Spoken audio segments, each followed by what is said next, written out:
What if your parents could force you to marry a complete stranger in just 2 weeks? That's exactly what happened to Victoria Hamilton, and what you're about to hear will change everything you believe about love and destiny. Margaret Hamilton's voice was cold and final. Victoria, you have no choice in this matter. The wedding is already planned, the venue booked, and the Thornton family is expecting an answer by tomorrow morning. Victoria's eyes blazed with fury. Are you completely insane? I won't marry someone I've never met. This isn't some medieval arrangement. I have rights, I have dreams, and I refuse to be sold off like cattle. Robert Hamilton's shoulders sagged as he revealed the truth. We're bankrupt, Victoria. Completely ruined. The house, the cars, everything will be gone within 30 days. This marriage to Daniel Thornton is our only hope of survival. Victoria paced frantically in her childhood bedroom. There has to be another way. I could get a job, take out loans, anything but this. This is in the 1800s. Women don't get forced into marriages anymore. Margaret's voice softened as she tried to reason with her daughter. The Thornton family will save us all, darling. Daniel is a good man from what I hear, successful, educated, and he comes from old Boston money. Victoria stared out at the rainy Boston streets, tears streaming down her face. What about my dreams? My law degree that I've worked so hard for? Are you asking me to throw away everything I've ever wanted? Meanwhile, across the city, Daniel Thornton faced his own family pressure. I never wanted this arrangement either, Mother, but my family expects it. The merger with the Hamilton businesses will secure our expansion into New England. Their first meeting was painfully awkward. Victoria broke the silence first. So we're both prisoners in this arrangement. Neither of us wanted this meeting, and yet here we sit, planning a life neither of us asked for. Daniel's response surprised her with its gentleness. Maybe we don't have to be enemies in this situation. We're both intelligent adults. Perhaps we can find a way to make this work without destroying each other. Victoria studied his face carefully, her anger beginning to soften. You're not what I expected from a rich businessman. I thought you'd be arrogant, demanding, maybe even cruel. But you seem just as trapped as I am. Daniel managed a small smile. And you're not the spoiled princess I imagined either. You have fire in your eyes, intelligence in your voice. Maybe our families saw something we can't see yet. As they walked through Boston Common, Victoria felt an unexpected ease. Maybe this won't be as terrible as we both thought. You're actually quite easy to talk to, Daniel. I expected to hate you on sight. That night, Victoria stared at the engagement ring on her finger. But can a marriage truly work without love? Can two strangers really build something meaningful together? Or are we just fooling ourselves? Daniel paced his apartment, phone pressed to his ear. 2 weeks to plan a life with a stranger. 2 weeks to convince myself this is the right choice. This feels more like a business merger than a wedding. The mothers planned meticulously. Everything must be perfect for the merger. I mean, the wedding, of course. The guest list includes all the major business contacts, and the ceremony needs to reflect both family standing. At the bridal shop, Victoria barely recognized herself. I never imagined my wedding would feel like a business transaction. This dress is beautiful, but it feels like a costume for a role I never auditioned for. At the lawyer's office, their hands trembled as they signed the prenuptial agreements. Are we really doing this? Victoria Guisperth, signing our lives away to save our family's fortunes? These papers make it feel so final. The night before the wedding, they stood together on the church steps. Tomorrow, everything changes forever, Daniel said quietly. In less than 24 hours, we'll be husband and wife, bound together by law and family expectations. Victoria couldn't sleep. What if this is the biggest mistake of my life? What if we're both making a terrible decision that we'll regret forever? But what if this is exactly where we're supposed to be? Tomorrow would change everything for Victoria and Daniel. Where are you watching from? Have you ever faced an impossible situation like theirs? Sometimes life forces us into unexpected paths. Leave a comment below and subscribe for more incredible stories. 25 years earlier, Margaret Hamilton and Elizabeth Thornton had been college roommates at Harvard. They had dreamed of one day joining their families through marriage, creating a dynasty that would span generations.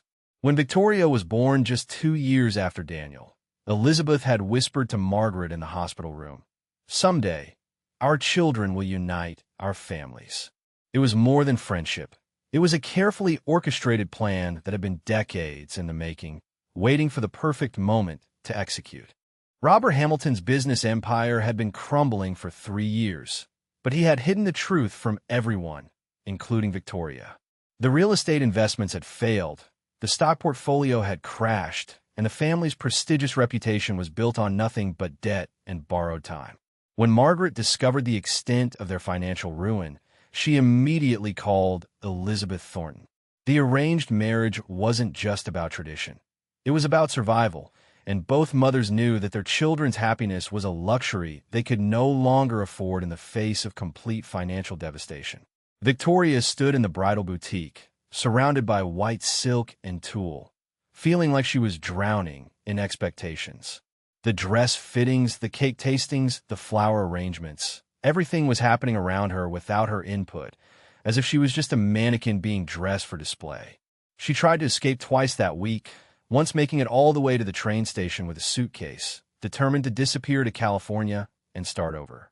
But Margaret had anticipated this, having Victoria followed by a private investigator who gently but firmly escorted her back home each time she attempted to flee. Daniel found Victoria at her favorite coffee shop near Boston University, where she had been spending hours trying to process everything. He slid into the seat across from her, his expression serious but kind. "I know this is insane," he said quietly, stirring his coffee thoughtfully. "Neither of us asked for this, and I want you to know that I'm not the enemy here. My mother has been planning this since we were children, apparently. I found old letters in her desk. She and your mother have been corresponding about this arrangement for over a decade. We're both pawns in a game that started long before we even knew it existed." Victoria felt a strange relief hearing Daniel's honesty. "So you really don't want this either?" she asked as they walked along the Charles River. "I keep wondering if I'm being dramatic, if I should just accept this and make the best of it." Daniel stopped walking and turned to face her directly. "You're not being dramatic. This is our lives they're planning without our consent. But maybe we can take control of the situation somehow. Instead of being victims, maybe we can figure out how to make this work on our terms. I know it sounds crazy, but what if we approach this like a business partnership instead of a traditional marriage?" Victoria was intrigued by Daniel's suggestion. "What do you mean, a business partnership?" she asked, tucking her hair behind her ear nervously. Daniel leaned forward, his voice earnest. "I mean, we set boundaries, we establish rules, we protect each other's interests. You want to finish law school? I'll support that completely. I need someone who understands the pressure of family expectations. You clearly do. We could have separate bedrooms, separate social lives if we want, but present a united front to our families. We give them their merger, but we keep our individual identities and dreams intact. It's not romantic, but it might be the only way to survive this with our sanity." Meanwhile, Margaret and Elizabeth were finalizing the wedding details with the satisfaction of generals planning a successful campaign. The guest list reads like a who's who of Boston's society, Elizabeth noted with approval, checking names off a leather-bound list. The ceremony will be held at Trinity Church, the reception at the Four Seasons, and the honeymoon will be at our family estate in Martha's Vineyard. Margaret smiled, pouring tea from an antique silver service. "Everything is falling into place perfectly. The children will thank us someday when they realize how perfectly matched they are. Sometimes love needs a little help from parents who know what's best." Daniel spent his evenings reviewing the marriage contracts and financial agreements with his attorneys. The legal documents were incredibly complex, involving not just the merger of their parents' businesses, but also trust funds, property transfers, and inheritance clauses that would bind their families together for generations. He realized that this wasn't just about saving Victoria's family from bankruptcy. It was about creating a business dynasty that would benefit both families for decades to come. The marriage was just the legal mechanism to make it all possible, and backing out now would destroy not just his family's expansion plans, but also leave Victoria's family completely destitute. Victoria threw herself into her law studies with renewed intensity. knowing that her education might be her only path to independence. She researched marriage law, property rights, and divorce proceedings, trying to understand exactly what she would be signing away.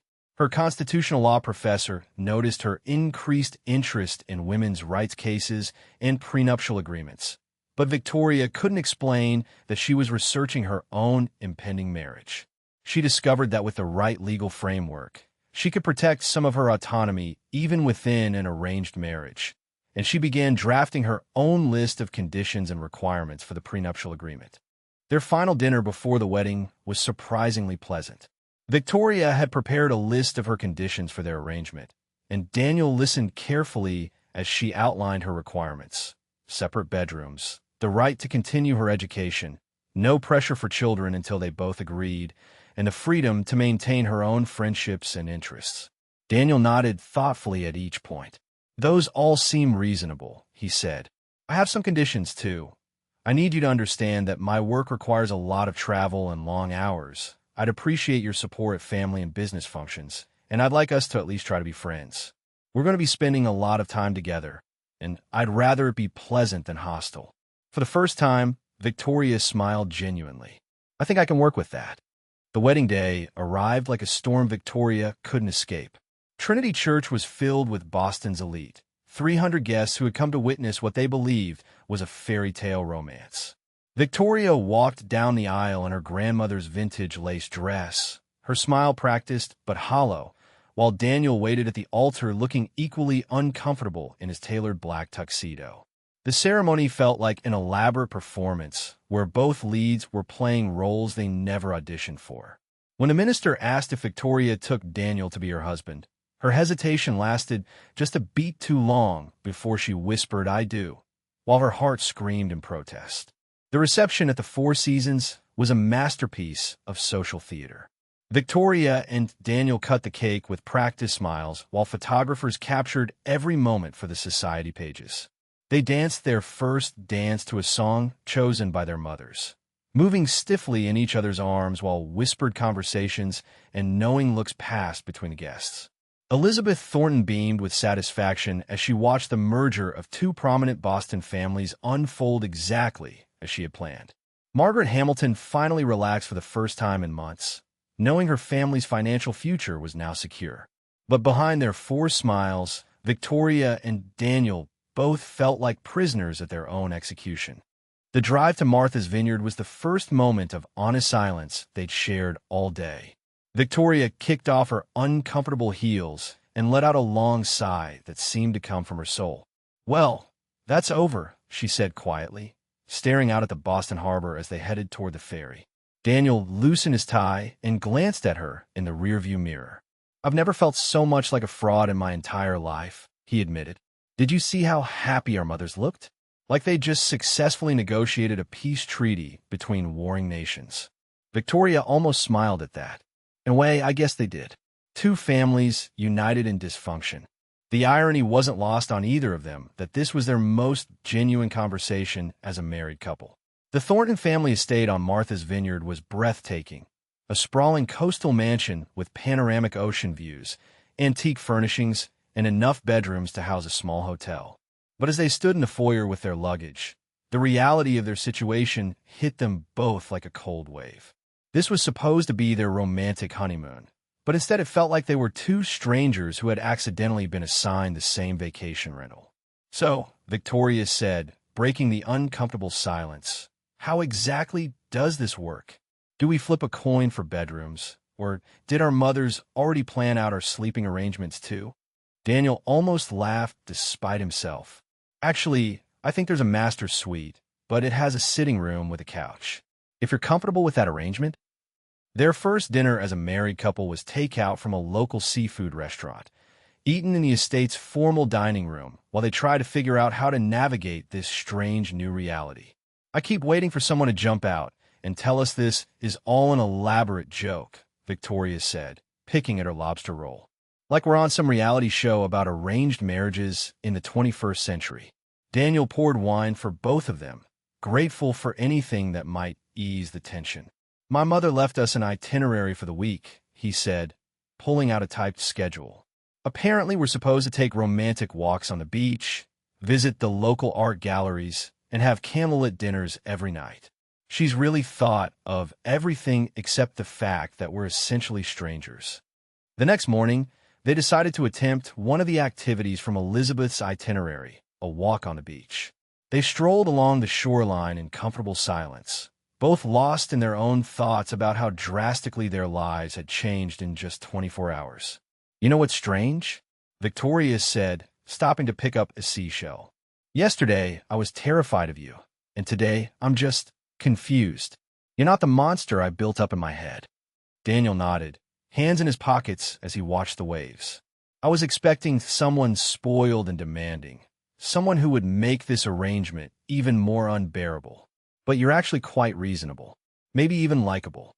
It wasn't exactly a declaration of love, but it was the beginning of something that felt like mutual respect." By the third day, they had established what Daniel jokingly called the roommate rules. They would share the master suite, but maintain separate spaces within it. Victoria would take the bedroom, Daniel would sleep on the couch in the sitting area. They would present a united front to their families, but maintain complete honesty with each other about their feelings and expectations. Most importantly, they agreed that neither would pressure the other for romantic or physical intimacy. If feelings developed naturally over time, fine, but there would be no artificial deadlines or family pressure to produce heirs. "This is probably the most civilized arranged marriage in history," Victoria said with a wry smile. "We're like business partners who happen to share a last name now." The rest of the honeymoon week passed more pleasantly than either had expected. Victoria spent her mornings reading legal texts she'd brought along, while Daniel caught up on business emails and conference calls. In the afternoons, they would take walks or visit local shops, practicing the art of looking like a happy couple for the benefit of curious locals who recognized the Thornton name. Evenings were spent playing chess or watching movies, gradually learning each other's preferences and habits. They discovered they both loved old Hitchcock films, had strong opinions about coffee preparation, and shared a dry sense of humor about their ridiculous situation.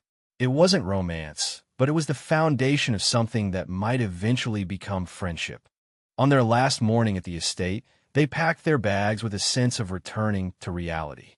"I have to admit," Victoria said, folding her clothes carefully, "this week wasn't as horrible as I expected.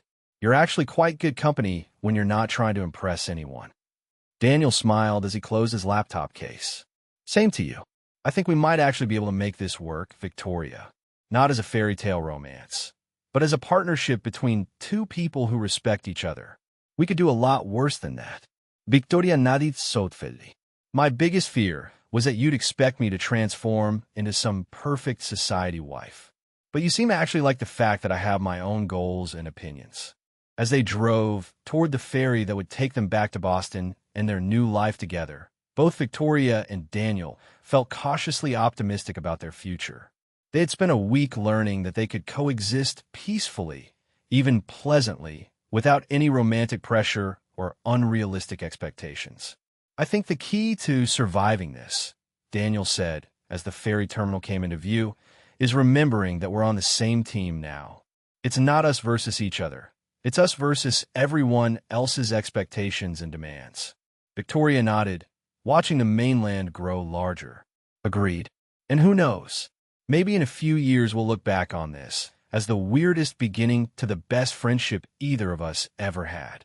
Neither mentioned the possibility of anything more than friendship, but both had noticed moments during the week when the other's laugh or thoughtful comment had made them pause and wonder what might be possible between them if they ever truly let their guards down. 3 months into their marriage, Victoria and Daniel had settled into their new townhouse in Beacon Hill with surprising ease. The moving process had been oddly therapeutic.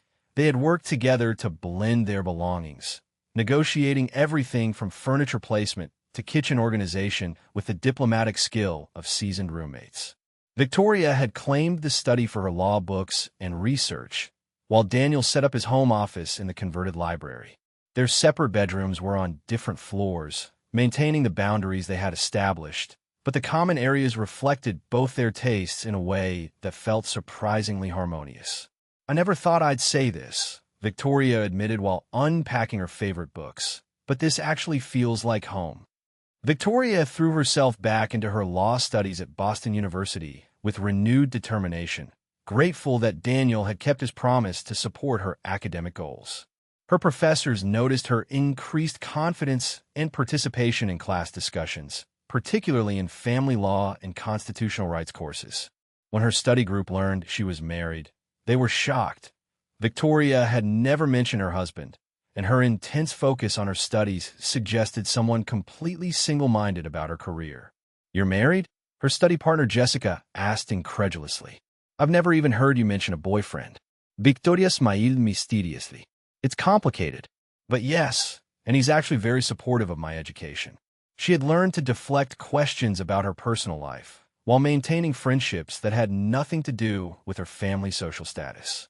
Daniel's business responsibilities had intensified since the marriage, as he now represented both the Thornton and Hamilton family interests in various ventures. The merger had been even more successful than projected, and Daniel found himself managing not just his family's technology company, but also overseeing the restoration of Robert Hamilton's real estate portfolio.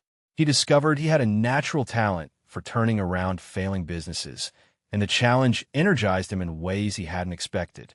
During board meetings, he would sometimes think about Victoria's pragmatic approach to their marriage and apply the same logical problem-solving to his business decisions. The arranged marriage had taught him that sometimes unconventional solutions could work better than traditional approaches. Their evening routines had evolved into something surprisingly comfortable. Victoria would return from law school around 6, and Daniel would usually be home from the office by 7. They had discovered that cooking together was one of their most natural collaborative activities. Victoria's precise approach to following recipes complemented Daniel's more improvisational style perfectly. "You know," Daniel said one evening while they prepared pasta together, "I never expected marriage to feel so normal. When I imagined being married, I thought it would be either passionate romance or constant conflict. I never considered the possibility of this kind of easy partnership." Victoria nodded, stirring the sauce thoughtfully. "It's like we're slowly building something together, but without all the pressure and drama that usually comes with relationships." Margaret Hamilton's frequent visits had become both a source of stress and amusement for Victoria. Her mother would arrive with barely concealed excitement, clearly hoping for news of grandchildren or romantic developments. "You and Daniel seem so comfortable together," Margaret would hint, studying Victoria's face for clues. "Are there any developments I should know about?" Victoria had become expert at deflecting these questions. "We're very happy, Mother. Daniel is exactly the kind of partner you said he would be, supportive, intelligent, and respectful. Isn't that what matters most?" Margaret would leave these visits slightly frustrated but unable to complain, since Victoria and Daniel genuinely did seem content together, even if not in the passionate way she had hoped for. Their first major social event as a married couple was a charity gala for the Boston Children's Hospital, where they were expected to represent both families with grace and sophistication. Victoria wore a midnight blue gown that Daniel had helped her choose, and they had practiced their public persona during the car ride over. "Remember," Daniel had coached her, "we're the happy newlyweds who are completely devoted to each other and to charitable causes." Victoria laughed. "Got it. I'll try not to mention that my husband sleeps on the couch." Their performance that evening was flawless. They danced together naturally. Victoria charmed Daniel's business associates, and Daniel impressed Victoria's law school friends who attended with their professors. By the end of the evening, even they were almost convinced by their own act. Victoria's study habits had intensified as she approached her second year of law school, and Daniel often found her working late into the night at the dining room table, surrounded by case studies and legal briefs. Instead of complaining about the mess or the late hours, he would quietly bring her coffee and sometimes sit nearby with his own work, creating a comfortable silence that Victoria had come to treasure. "You don't have to keep me company," she would say, but Daniel would just smile and continue reading his business reports. "I like the company. Besides, watching you work reminds me why I admired your determination from the very beginning." These quiet, late-night study sessions were becoming some of Victoria's favorite parts of their routine, even though neither of them acknowledged the growing intimacy of these shared silences. The first real test of their partnership came during a family dinner at the Thornton estate, when Daniel's aunt made a pointed comment about Victoria's continued education.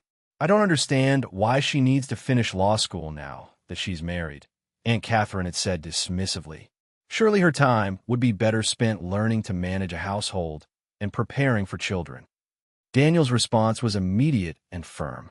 "Victoria's education is important to both of us. She's incredibly talented, and I'm proud to be married to someone with such clear goals and intelligence. Her law degree will be an asset to our family in many ways." Victoria felt a surge of gratitude and surprise at how naturally Daniel had defended her choices. Later, as they drove home, she thanked him. "You didn't have to do that." Daniel glanced at her seriously. "Yes, I did. We're partners now, and partners support each other." 6 months into their marriage, their morning routine had become a cherished ritual that neither wanted to disrupt. Victoria would wake first and start the coffee. Daniel would come down 20 minutes later with a newspaper, and they would share breakfast while discussing their plans for the day.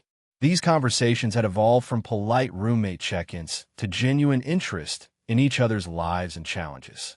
"Your constitutional law professor sounds fascinating," Daniel would say, or Victoria would offer insights about Daniel's business negotiations based on principles she was learning in her contracts class. They were becoming intellectually intimate in a way that surprised them both, sharing ideas and perspectives that they rarely discussed with anyone else. By their first anniversary, Victoria and Daniel had developed inside jokes, shared preferences, and a rhythm of daily life that felt natural and sustainable. They celebrated the milestone quietly with dinner at the restaurant where they had first met, both acknowledging how far they had come from those initial awkward conversations. "You know what I realized?" Victoria said over dessert. "I actually look forward to coming home and telling you about my day." "When did that happen?" Daniel smiled, raising his wine glass. "I think it happened gradually and then all at once. Here's to year 2 of the most successful arranged marriage in Boston history." Victoria clinked her glass against his, and to discovering that sometimes the best relationships are built on friendship and mutual respect rather than dramatic passion. Neither mentioned that sometimes, lately, they had been noticing things about each other that felt like more than friendship, but both sensed that something was quietly shifting between them. Their second year of marriage began with a comfortable rhythm that surprised them both. Victoria and Daniel had developed morning routines that felt natural and effortless. She would wake first and start the coffee. He would come down with a newspaper, and they would share breakfast while discussing their plans for the day. These conversations had evolved from polite roommate check-ins to genuine interest in each other's lives and challenges. "Your contracts professor sounds like a real character," Daniel would say, or Victoria would offer insights about Daniel's business negotiations. They were becoming intellectually intimate in a way that surprised them both, sharing ideas and perspectives that they rarely discussed with anyone else. Their evening routines had become equally comfortable. Victoria would spread her law school materials across the dining room table, while Daniel would often work on his laptop nearby, creating a peaceful silence that both had come to treasure. They would take breaks to make tea, discuss a particularly challenging case study, or share something interesting from their respective work. "I like having you here while I study," Victoria admitted one evening. "It doesn't feel lonely, but it's not distracting either." Daniel smiled, looking up from his business reports. "I was thinking the same thing. We make good study partners, even when we're working on completely different things." Cooking together had become one of their favorite shared activities. Victoria's precise approach to following recipes complemented Daniel's more improvisational style perfectly, and they had developed an easy rhythm of collaboration in the kitchen. "You know," Daniel said one evening while they prepared pasta together, "I never expected marriage to feel so normal. When I imagined being married, I thought it would be either passionate romance or constant conflict. I never considered the possibility of this kind of easy partnership." Victoria nodded, stirring the sauce thoughtfully. "It's like we're slowly building something together, but without all the pressure and drama that usually comes with relationships." Margaret and Elizabeth's weekly team meetings had become increasingly focused on their children's apparent lack of romantic progress. "They seem comfortable enough," Margaret said, stirring her Earl Grey with visible frustration. "But where's the passion? Where are the grandchildren? They've been married for 2 years and still act like sophisticated roommates." Elizabeth nodded, her expression equally concerned. "I've been dropping hints about family planning, but Victoria just changes the subject, and Daniel seems perfectly content with their current arrangement. At this rate, we'll never see grandchildren." They began discussing more direct approaches to encourage their children to fulfill what they considered the ultimate purpose of marriage. The pressure to start a family began subtly but persistently at social events. At charity galas, business dinners, and family gatherings, well-meaning friends and relatives would make increasingly pointed comments about how wonderful Victoria would be as a mother, how important it was to have children while young, and how blessed they were to have the financial stability to raise a large family. "You two would have such beautiful children," became a constant refrain from society matrons. Victoria learned to smile politely and deflect with comments about focusing on her studies, but Daniel could see the tension in her shoulders whenever the topic arose. During one particularly uncomfortable dinner party, Daniel's business partner's wife cornered Victoria with wine-loosened boldness. "You know, dear, you're not getting any younger. Daniel would make such a wonderful father, and your children would be absolutely beautiful. Surely your law studies can wait a few years." Victoria returned to the table visibly tense, her jaw clenched with barely contained frustration. Daniel immediately noticed her discomfort and smoothly steered conversations away from personal topics for the rest of the evening, positioning himself protectively near her side whenever possible. The pressure finally led to their first serious disagreement when Victoria came home frustrated after another day of intrusive comments from classmates and family friends. "I feel like I'm disappointing everyone just by existing as myself," Victoria said, pacing their living room with agitated energy. "Your mother asks about grandchildren every time I see her. My mother hints about biological clocks, and complete strangers feel entitled to comment on our reproductive choices." Daniel tried to be diplomatic. "I know it's incredibly frustrating, but maybe we should at least discuss where we both stand on this. Not because of their pressure, but because we should know what we each want for our future." The turning point came at a family dinner when Elizabeth Thornton made a particularly cutting comment about Victoria's selfish focus on education over family duty. Daniel's response was immediate and forceful, surprising everyone, including Victoria. "Mother, I need you to stop this immediately. Victoria is my wife, and I won't tolerate anyone questioning her choices or making her feel inadequate for pursuing her education. She's intelligent, accomplished, and I'm proud to be married to someone with such clear goals."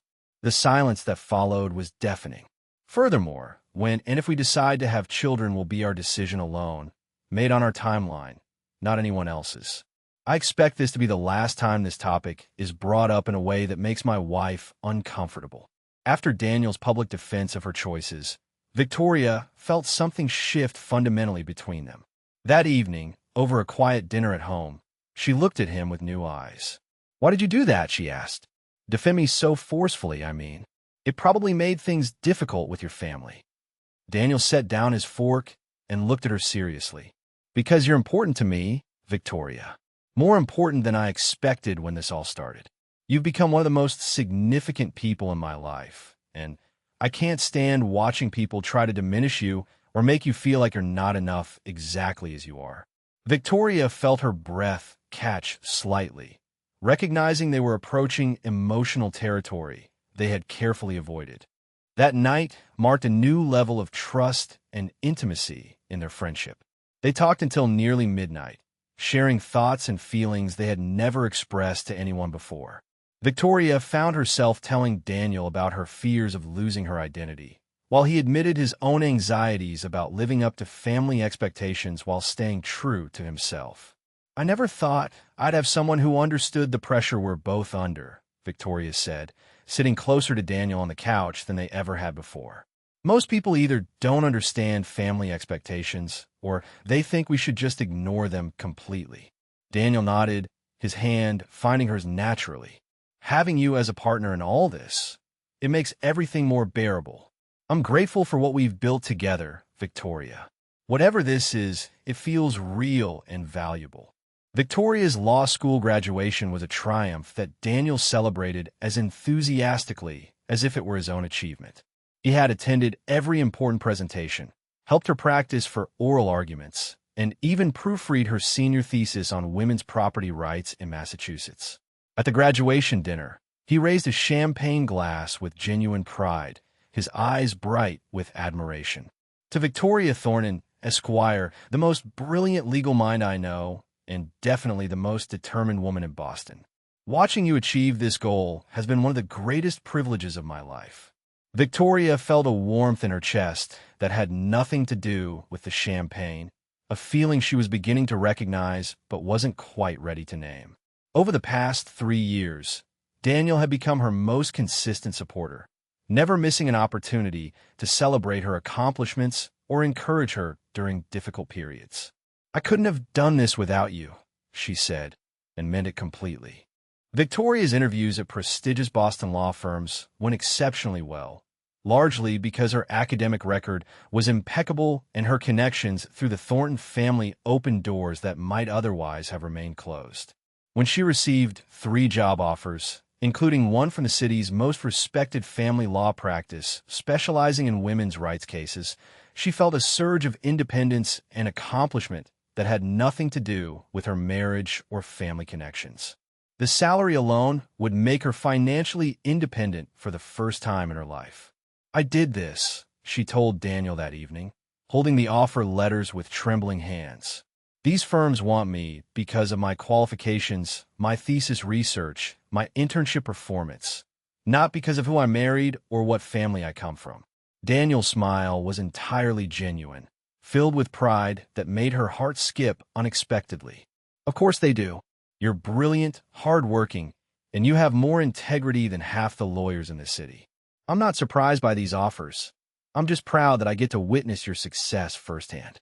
By their 4th year of marriage, Victoria and Daniel had become one of Boston's most admired young couples. Their public appearances were flawless. They moved together with natural grace, finished each other's sentences at dinner parties, and seemed genuinely delighted in each other's company. Society photographers captured them at charity galas, business functions, and cultural events, always looking perfectly matched and elegantly coordinated. What the cameras didn't capture was the careful choreography behind their public persona, the way they had learned to read each other's social cues, support each other through tedious conversations, and present a united front against intrusive questions. "We've become quite the performance artists," Victoria joked as they drove home from yet another successful evening, where dozens of people had commented on what a perfect couple they made. "Sometimes I almost believe our own act." Despite their growing closeness and public success as a couple, Victoria and Daniel still maintained their original arrangement of separate bedrooms. Their goodnight routine had evolved into something tender but careful. They would chat in the hallway between their rooms, sometimes for 20 minutes or more, discussing their days, sharing concerns, or laughing about something that had happened. There were moments when the conversation would pause, when they would look at each other with something that felt like longing, but neither crossed the invisible line they had drawn years earlier. "Sleep well" had become their nightly exchange, spoken with increasing warmth, but always followed by the quiet closing of separate doors. Both had begun to wonder what might happen if one of them suggested changing their living arrangement, but neither felt brave enough to risk the comfortable dynamic they had built together over 4 years of careful friendship. Their anniversary dinners had become increasingly romantic over the years, though neither acknowledged the shift explicitly. Daniel would choose restaurants with intimate lighting and quiet corners.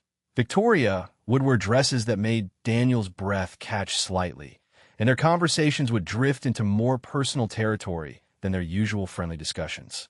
During their 4th anniversary dinner, they found themselves discussing what they had each imagined marriage would be like before their arrangement was made.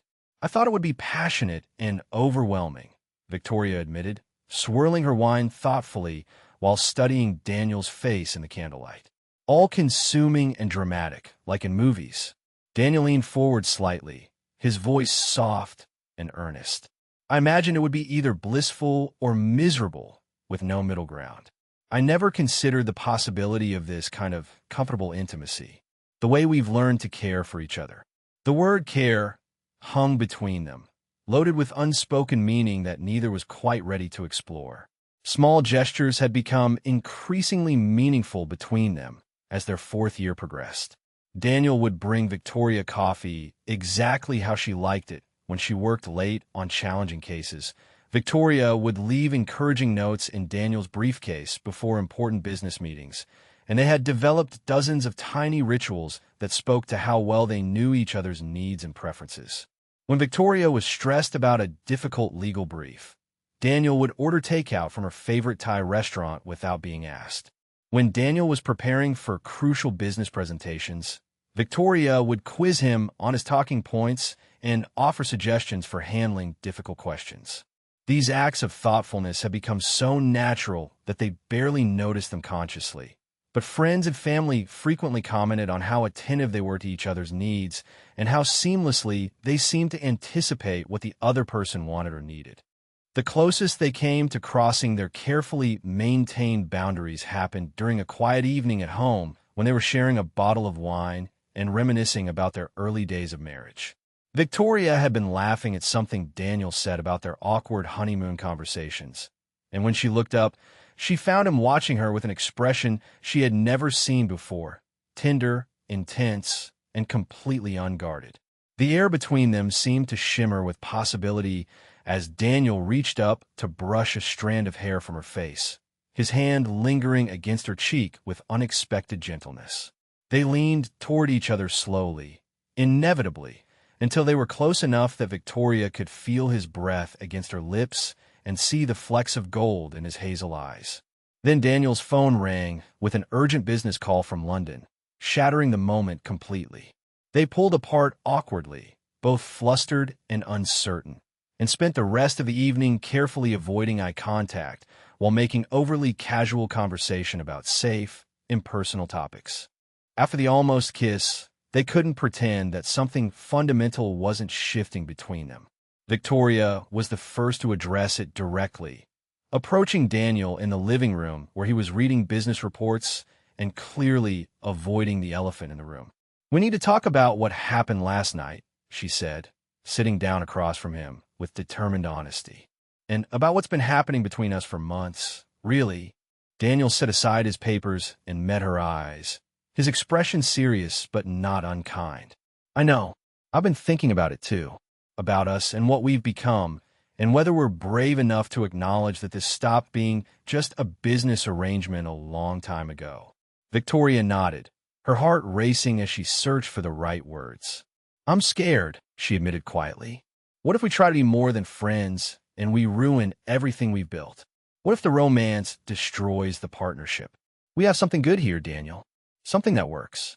Daniel reached across the space between them and took Victoria's hand gently, the first deliberately romantic gesture either had made in 4 years of marriage. His touch was warm and reassuring, and Victoria felt something settle in a place that she hadn't even realized was missing.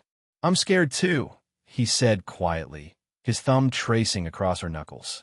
"But I'm more scared of spending the rest of our lives wondering what if. Victoria, somewhere along the way, you stopped being just my wife on paper and started being the person I care about most in the world. I look forward to seeing you every day. I worry about you when you're upset, and I can't imagine my life without you in it anymore."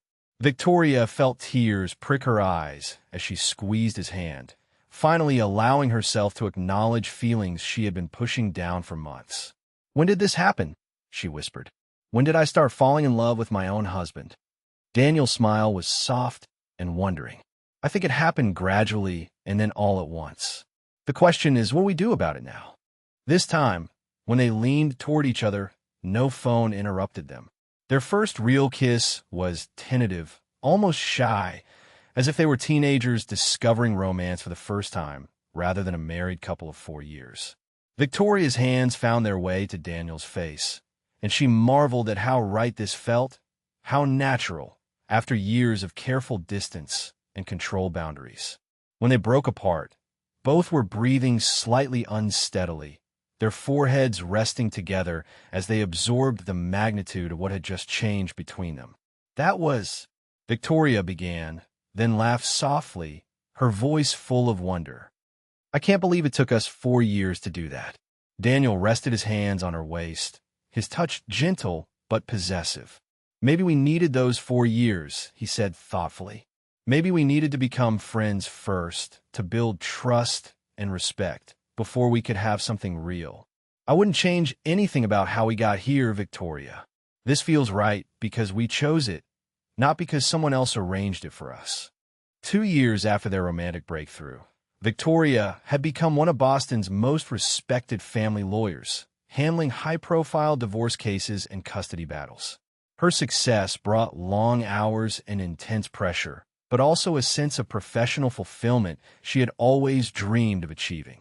The demanding schedule meant she often worked until 9 or 10 at night, leaving Daniel to eat dinner alone more frequently than either of them liked. "I'm sorry I'm missing so much time together," she would say when she finally came home exhausted. Daniel was supportive, but she could see the loneliness in his eyes during their brief conversations before she collapsed into bed, too tired for the intimacy they had just begun to explore. The strain began to show in small ways.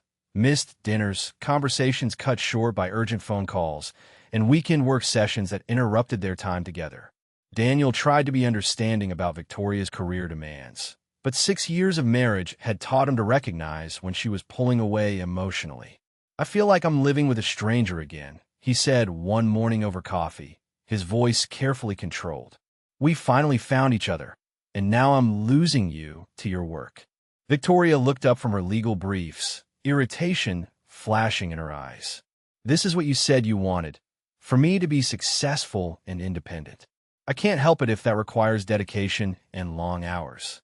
The real threat to their marriage came in the form of Marcus Webb, a brilliant litigation attorney who joined Victoria's firm as a senior partner. Marcus was everything Daniel wasn't: spontaneous, passionate, and completely focused on Victoria's professional world. He understood the pressure of high-stakes legal cases, shared her passion for justice, and had the kind of magnetic personality that drew people to him effortlessly. "You're wasted on family law," he told Victoria during their first case collaboration. "You should be handling corporate litigation, making the kind of money and reputation you deserve." Victoria found herself staying even later at the office, not just for work, but for the stimulating conversations and professional validation that Marcus provided. For the first time in years, she felt intellectually challenged by someone who saw her potential in ways that even Daniel didn't fully understand. What started as professional collaboration gradually shifted into something more personal. Marcus began inviting Victoria for drinks after particularly challenging cases, ostensibly to decompress and strategize, but their conversations quickly moved beyond work topics. "Your husband doesn't understand what you're building here," Marcus said one evening, leaning closer across the small table at their usual bar. "He sees your success, but does he really see your ambition? Your potential to change the legal landscape in this city?" Victoria found herself confiding in Marcus about the pressures of her arranged marriage, the weight of family expectations, and her fears about losing herself in domesticity. Marcus listened with the kind of intense attention that made her feel seen and understood in ways she hadn't experienced since her law school days. Meanwhile, Daniel spent increasingly lonely evenings at home, eating dinners that grew cold while waiting for Victoria to return from what she claimed were work obligations. He tried to be supportive, remembering his promise to encourage her career, but the distance between them was growing in ways that reminded him uncomfortably of their early days as strangers.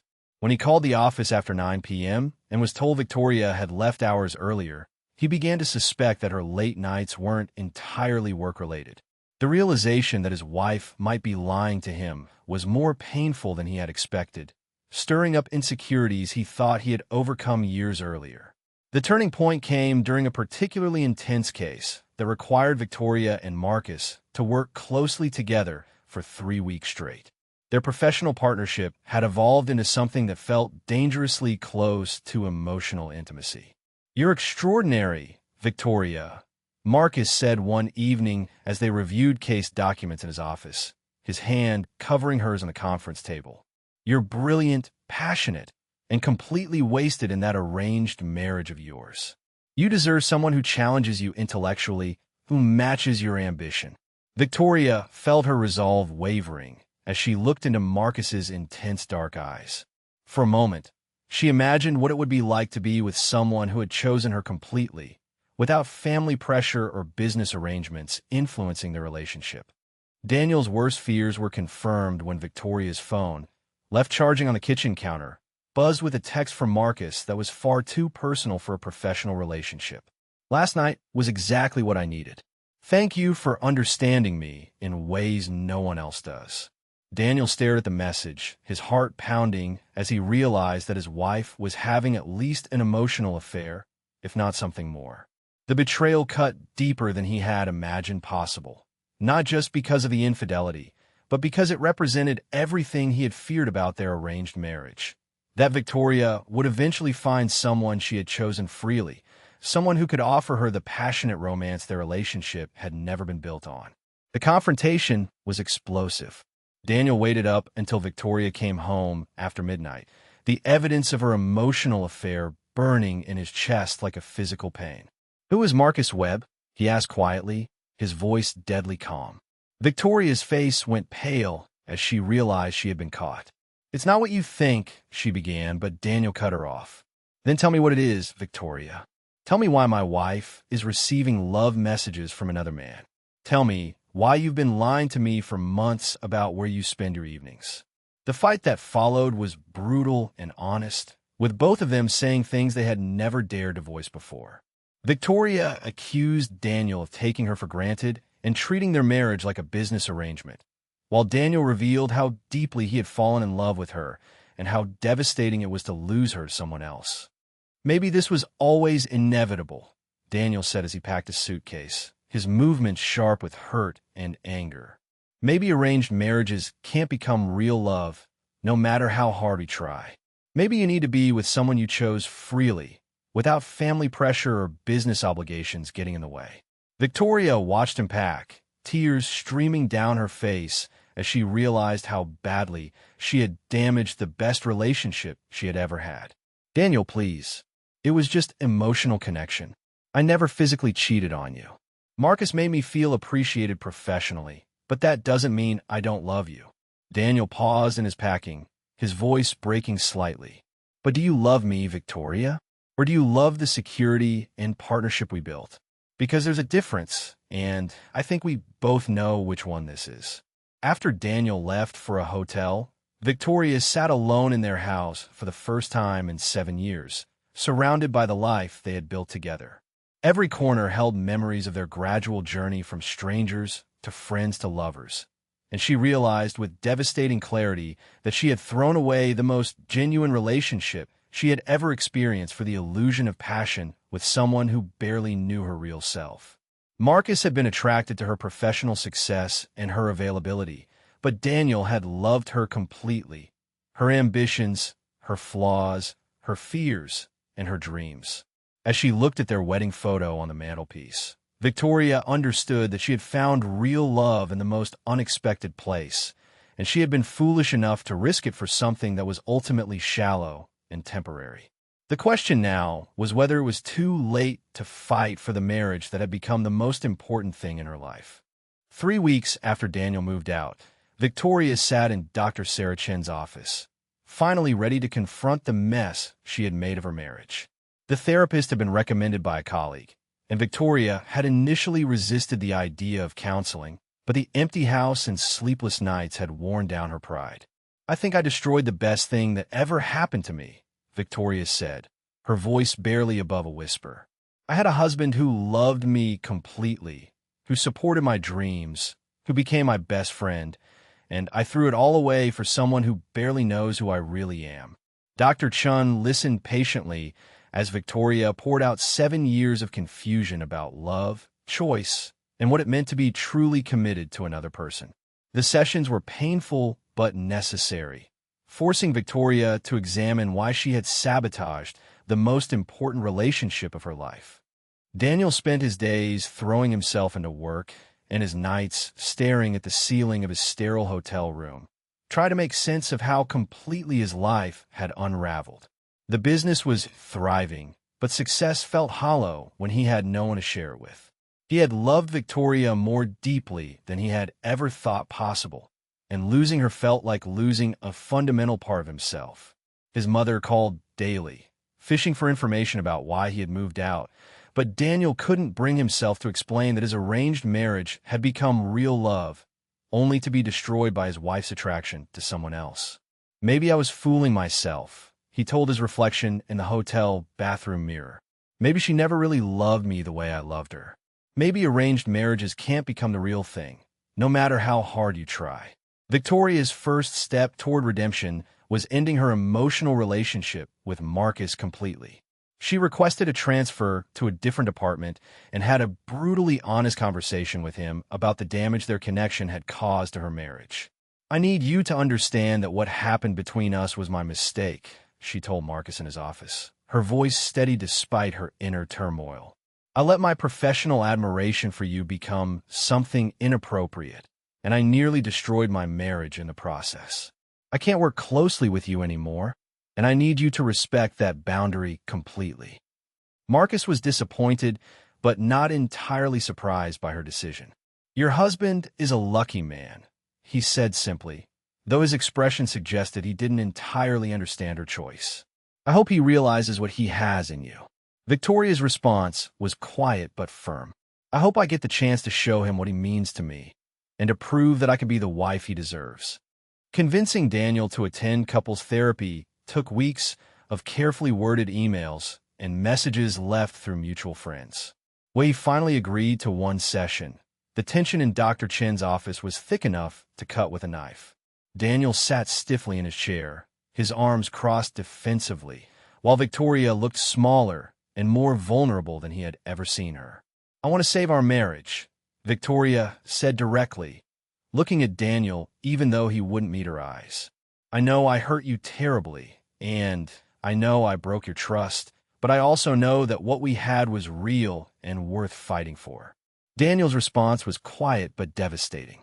"How do I know that this isn't just another performance, Victoria? How do I know that you won't find someone else who makes you feel more appreciated or understood? How do I trust you again when I'm not even sure you ever really chose me in the first place?" The pain in his voice was unmistakable, and Victoria realized the full extent of the damage she had caused. The breakthrough came during their third therapy session when Dr. Chun asked Victoria to explain exactly what she had been seeking with Marcus that she wasn't getting in her marriage. Victoria's answer surprised even herself with its honesty and insight. "I think I was looking for someone to choose me," she said, tears flowing freely as the truth finally emerged. "Daniel and I were arranged by our families, and even though we fell in love, there was always this small voice in my head wondering if he would have chosen me if he had been free to choose anyone. Marcus chose me purely based on who I am professionally, and that felt validating in a way I didn't even realize I needed." She turned to Daniel, her voice breaking with the weight of her realization. "But I realized too late that you did choose me, Daniel. Every day, for 7 years, you chose to love me, support me, defend me, and build a life with me. You chose me in ways that mattered more than any romantic gesture ever could. I was so focused on the beginning of our story that I missed the beautiful middle we were writing together." Daniel's walls finally cracked during that same session, revealing years of hidden insecurity and fear. "Do you have any idea how terrifying it was to fall in love with someone who was essentially assigned to me?" he asked, his voice raw with emotion that he had been holding back for months.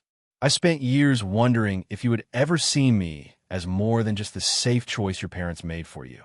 Every day, I wondered if you were settling, if you were just making the best of a difficult situation. And just when I thought we had built something real, something we both chose, you proved that my worst fears were justified. You found someone who excited you in ways I apparently never could." Dr. Chun guided them through the pain and misunderstanding, helping them see how their arranged beginning had created insecurities that had festered beneath their happy surface. "You both need to understand that love is always a choice," she said gently. "Whether the relationship begins with arrangement or attraction, it only survives when both people choose it every single day." After 2 months of intensive therapy, Daniel agreed to move back home, but their reconciliation was tentative and careful. They established new rules for their relationship: complete transparency about work relationships, regular check-ins about their emotional needs, and a commitment to prioritizing their marriage over their individual careers when conflict arose. "I need you to know that I'm choosing you," Victoria said one evening as they sat together on the couch that had witnessed so many important moments in their relationship. "Not because my parents arranged it, not because it's convenient or safe, but because you're the person I want to build my life with. You're my best friend, my partner, and the love of my life." Daniel nodded slowly, still fragile, but beginning to believe her words. "I'm choosing you too," he said quietly. "But this time, we both need to keep choosing each other, even when it's difficult, even when other people seem more exciting or understanding. We need to choose our marriage every single day." Their physical intimacy returned gradually, starting with small gestures that slowly rebuilt the trust between them. A hand on the shoulder while passing in the kitchen, a brief hug before leaving for work, sitting close together while watching television.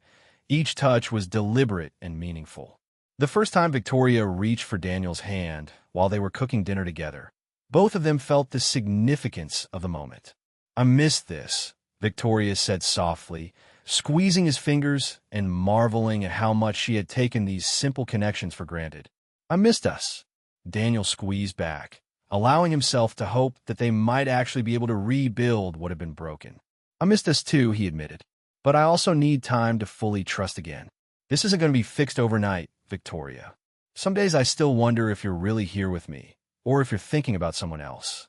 Victoria nodded, understanding that healing would be a process that required patience and consistency from both of them. "I'll wait as long as it takes," she promised. "You're worth waiting for." 3 months after Daniel moved back home, they shared their first real kiss since the separation. It happened spontaneously while they were laughing about something silly Victoria had said about Elena's first attempts at crawling, and suddenly the laughter faded into something deeper and more meaningful. The kiss was soft, tentative, and full of hope for their future together. "I love you," Victoria whispered against his lips, meaning it more deeply than she ever had before. "I love you too," Daniel replied, and for the first time in months, both of them truly believed it without reservation. The kiss didn't solve all their problems or erase the hurt they had caused each other, but it marked the beginning of a new chapter in their relationship, one built on honest choice rather than family arrangement, on hard-won trust rather than naive assumption. They had learned that love wasn't just a feeling, but a decision they had to make together every single day.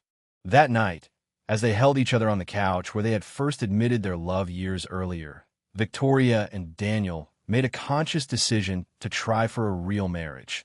Not the arranged partnership they had started with, not the friendship they had built, but a genuine romantic partnership based on choice, trust, and mutual commitment. "I want to try this," Victoria said, her head resting on Daniel's chest as she listened to his heartbeat. "I want to try being really married to you, not just legally married or conveniently married, but actually married. Partners in everything, choosing each other every day." Daniel's arms tightened around her, his voice full of quiet determination. "I want that too. But we're going to have to work for it, Victoria. We're going to have to choose it even when it's hard, even when other people seem more exciting, even when we're tired or stressed or frustrated with each other." Victoria lifted her head to look at him, her eyes bright with hope and resolve. "Then let's work for it. Let's choose each other every single day for the rest of our lives." It was a promise they both intended to keep, no matter what challenges lay ahead. Their 8th year of marriage began with what they jokingly called their real honeymoon, a trip to the Caribbean that was completely different from their awkward, arranged honeymoon on Martha's Vineyard. This time, they shared a room by choice, laughed together without pretense, and spent lazy days on the beach talking about their dreams for the future. Remember our first honeymoon? Victoria said, lying on Daniel's chest as they watched the sunset paint the sky in brilliant oranges and pinks. We were so polite and careful with each other. I was terrified you would expect things from me that I wasn't ready to give. Daniel's arms tightened around her, his voice warm with affection and amusement. And I was terrified you'd realize you could do so much better than an arranged marriage with a boring businessman. We were both so young and scared. Victoria lifted her head to look at him, her eyes bright with love and mischief. Good thing we're not young and scared anymore. Well, not as young anyway. For the first time in their 8 years of marriage, their physical relationship became something beautiful and natural rather than awkward or forced. The trust they had rebuilt through therapy and honest communication translated into an intimacy that was both passionate and tender, built on deep knowledge of each other's hearts and minds as well as bodies. I never knew it could be like this, Victoria whispered one evening as they lay tangled together in their hotel room, her finger tracing patterns on Daniel's chest. I always thought physical intimacy was separate from emotional connection, but with you, it's all one thing. Daniel kissed the top of her head, marveling at how complete and right everything felt between them now. I think we had to become friends first, then fall in love, and now we get to discover what it means to be truly married to each other. Most couples do this backwards, but maybe our way was better in the long run. Back in Boston, they threw themselves into planning their vow renewal ceremony with an enthusiasm that surprised their families. Unlike their first wedding, which had been planned by their mothers, this celebration would reflect their personalities and their journey together. I want to write my own vows this time, Victoria said, surrounded by wedding magazines and planning notebooks. I want to say exactly what you mean to me, not what some traditional ceremony script tells me to say. Daniel nodded, equally excited about the prospect of a ceremony that would be genuinely theirs. I want our friends there, not just business associates and family obligations. I want people who know our real story, who understand what we've been through to get here. They chose a small venue, selected music that had meaning to them personally, and planned every detail to reflect the love they had discovered and fought to preserve. The vow renewal ceremony was everything their first wedding hadn't been: intimate, authentic, and deeply emotional. Victoria walked down the aisle without hesitation this time, her eyes locked on Daniel's face, both of them grinning with pure joy. When she reached him, Daniel took her hands and whispered, "Ready to do this right this time?" Victoria's response was a radiant smile. "I've been ready for years." Their vows brought tears to every eye in the small gathering. Victoria spoke about learning the difference between being assigned a partner and choosing one every day, while Daniel talked about discovering that the best love stories aren't about perfect people, but about imperfect people who decide to grow together. When they kissed to seal their renewed commitment, the applause was thunderous despite the small crowd, and even their parents looked moved by the genuine emotion on display. 3 months after their vow renewal, Victoria stared at the positive pregnancy test in their bathroom, her heart racing with a mixture of excitement and terror. When Daniel knocked on the door, asking if she was feeling better after her morning nausea, she opened it wordlessly and handed him the test. His reaction was immediate and overwhelming. Pure joy followed quickly by concern for her feelings. "Are you okay with this?" he asked, searching her face for any sign of the old fears about losing her independence. Victoria's smile was radiant as she threw her arms around his neck. "I'm more than okay. For the first time in my life, I want this completely, not because anyone expects it from us, but because I want to create a family with you." Daniel lifted her off her feet, spinning her around their small bathroom while both of them laughed and cried simultaneously. Telling their families about the pregnancy was a moment of pure triumph for both sets of parents, who had waited nearly 9 years for this news. Margaret and Elizabeth actually cried with relief and joy, while their fathers beamed with pride and satisfaction. Finally, Elizabeth exclaimed, clapping her hands together, "I was beginning to think you two would never give us grandchildren." Victoria and Daniel exchanged amused looks, remembering all the pressure they had endured over the years. "We had to get the marriage right first," Victoria said diplomatically. But now we're ready to expand our family. The celebration dinner that followed was warm and genuine, with both families united in their excitement about the upcoming addition to their dynasty. For the first time since their arranged engagement, Victoria felt completely at peace with her role in both families' plans for the future. While Victoria and Daniel prepared for their baby, Margaret and Elizabeth spent an afternoon looking through old photo albums, sharing secretive smiles that suggested they knew more about their children's relationship than they had ever revealed. "Should we tell them now?" Margaret asked, running her finger over a particular photograph that she quickly closed before Elizabeth could see it clearly. "About how we really knew they were perfect for each other?" Elizabeth shook her head firmly. "Not yet. Let them enjoy this happiness for a while longer. Besides, the 10th anniversary is coming up soon. That will be the perfect time to share our little secret." Margaret nodded, though curiosity flickered in her eyes. "I still can't believe they don't remember. But then again, they were so young." Elizabeth's smile was mysterious. Sometimes the best love stories begin long before people realize they're in one. The birth of their daughter, Elena Rose Thornton, was the most transformative moment of both their lives.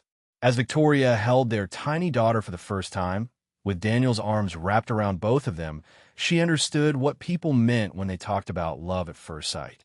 "She's perfect," Daniel whispered, his voice thick with emotion as he gently touched Elena's tiny fist.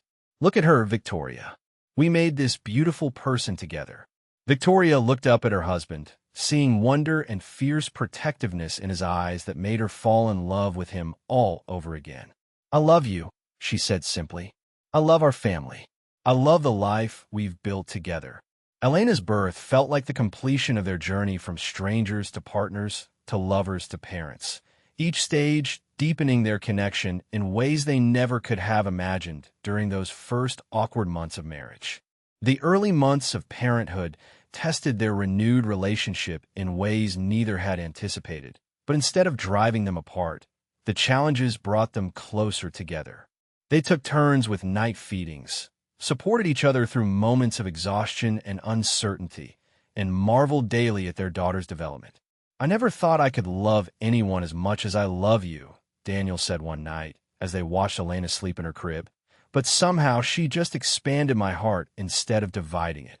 Victoria leaned against his shoulder, feeling utterly content despite her exhaustion. "I know exactly what you mean. It's like she made our love bigger instead of smaller." As they stood together in the darkened nursery, Victoria found herself wondering about the mysterious circumstances that had brought their parents together all those years ago, but the thought drifted away as Elena stirred in her sleep. Their 9th wedding anniversary was celebrated quietly at home, with baby Elena sleeping in her bassinet nearby. As they shared a candlelit dinner and reminisced about their incredible journey, both Victoria and Daniel felt overwhelmed by gratitude for the unlikely path that had brought them to this moment of perfect contentment. "If someone had told me 9 years ago that I would be this happy in an arranged marriage, I would have thought they were insane," Victoria said, raising her wine glass in a toast. "But here we are, genuinely, completely, ridiculously happy." Daniel clinked his glass against hers, his smile radiant. "Here's to arranged marriages that become real love stories, to second chances, and to the most beautiful family in Boston." As Elena stirred in her sleep, both parents turned to look at her with expressions of pure adoration, though neither could shake the feeling that there were still family secrets waiting to be discovered on their upcoming 10th anniversary. As their 10th wedding anniversary approached, Victoria and Daniel found themselves reflecting on the incredible journey that had brought them from reluctant strangers to devoted partners and parents. Elena, now 6 months old, had brought even more joy to their lives, and they were planning a small celebration with both families to mark the milestone.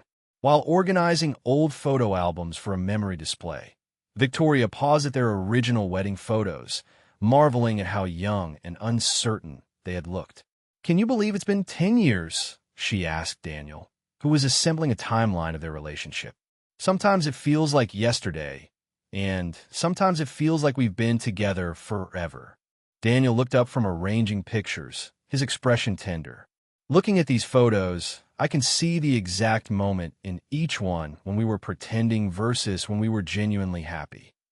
Margaret and Elizabeth arrived early to the anniversary celebration, both carrying a mysterious wrapped package that they guarded carefully. There was an air of nervous excitement about them that Victoria immediately noticed. "You two are acting very strange," Victoria observed, bouncing Elena on her hip. "What's in the package? Please tell me you didn't buy us another expensive vase we don't have room for." Margaret and Elizabeth exchanged meaningful looks, and Elizabeth cleared her throat. "Actually, dear, this isn't exactly a gift. It's more like a revelation, something we've been waiting 10 years to share with you." Daniel joined them, his curiosity piqued by his mother's unusually serious tone. "That sounds ominous. Should we be worried?" Margaret laughed nervously. "Not worried exactly, but definitely surprised. We think it's time you both learned the real story behind your arranged marriage." With trembling hands, Margaret opened the mysterious package to reveal an old photo album filled with pictures that made Victoria's breath catch in her throat. The first page showed two children, perhaps 8 and 10 years old, with their arms around each other at what appeared to be a summer camp. The boy had familiar hazel eyes and dark hair, while the girl had long auburn hair and bright green eyes that Victoria recognized immediately. "That's impossible," Victoria whispered, staring at the photograph. "That can't be us." But as Margaret turned the pages, more photos emerged. The same two children building sandcastles, roasting marshmallows around a campfire, and laughing together during what was clearly the best summer of their young lives. Daniel sank into the nearest chair, his face pale with shock. "Camp Wildwood," he said quietly. "I remember Camp Wildwood. I was 10 years old, and there was this girl." His voice trailed off as the memories began flooding back. As more memories surfaced, both Victoria and Daniel began to remember fragments of that magical summer when they were children. "You taught me how to skip stones," Victoria said suddenly, her voice filled with wonder. "And you always shared your esmores with me because I could never get the marshmallows right." Daniel's eyes filled with tears as he looked at a photo of them holding hands during a camp talent show. "You sang that song, what was it called? And you were so nervous, but you had the most beautiful voice. I told you that you could be famous someday." Victoria gasped, covering her mouth with her hand. "Danny, you called me Vicky, and I called you Danny. We promised we'd write letters and stay best friends forever." The weight of the revelation hit them both simultaneously. They hadn't been strangers forced into an arranged marriage. They had been childhood soulmates, reunited by parents who had recognized something their adult children had forgotten. Elizabeth wiped tears from her eyes as she explained the elaborate plan she and Margaret had orchestrated. "We never lost touch after that summer," she said. "We watched you both grow up, knowing that the connection you'd shared as children was something special.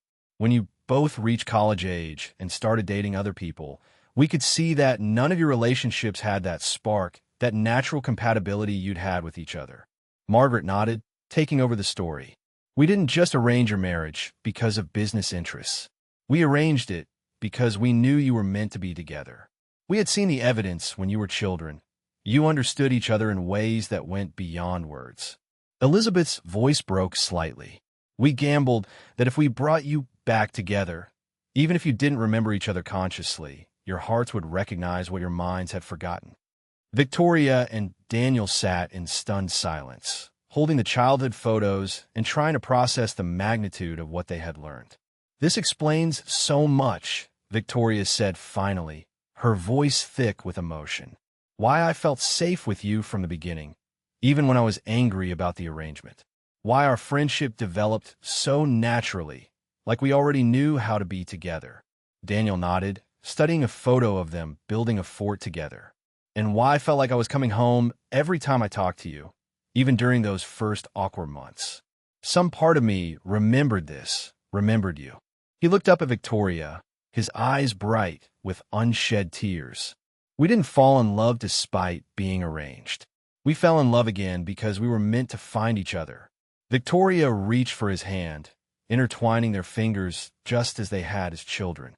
"Our parents didn't arrange a marriage between strangers. They arranged a reunion." As they continued looking through the photo album, more memories returned like pieces of a puzzle falling into place. There were pictures of them carving their initials in a tree, with a note from Margaret explaining that the tree still stood at the old camp property. Photos of them performing in a camp play together, with Daniel as a brave knight and Victoria as a clever princess who saved herself. Pictures of them on the last day of camp, both crying and promising to never forget each other. "Look at this one," Daniel said, pointing to a photo of them sitting by the lake at sunset. "You told me that someday you wanted to be a lawyer and help people, and I said I wanted to run a business that would make the world better. Even as children, we were supporting each other's dreams." Victoria laughed through her tears. "And look at us now. I am a lawyer helping people, and you do run a business that makes things better." The emotional weight of the revelation overwhelmed them both, and they fell into each other's arms, crying and laughing simultaneously as their parents watched with satisfied smiles. "I can't believe you kept this secret for 10 years, Victoria said, looking at their mothers through her tears. "How did you manage not to tell us, especially during the difficult times?" Margaret's smile was soft and knowing. "Because you needed to choose each other freely as adults, without the pressure of childhood promises or nostalgia. We wanted your love to be real and chosen, not just a fulfillment of childhood dreams." Elizabeth nodded. "The fact that you fell in love again, completely independently, proves that what you had as children was genuine. Your connection transcended time, memory, and circumstance." Daniel held Victoria tighter, his voice filled with wonder. "We've been together for 20 years, not 10. We just had an 18-year intermission."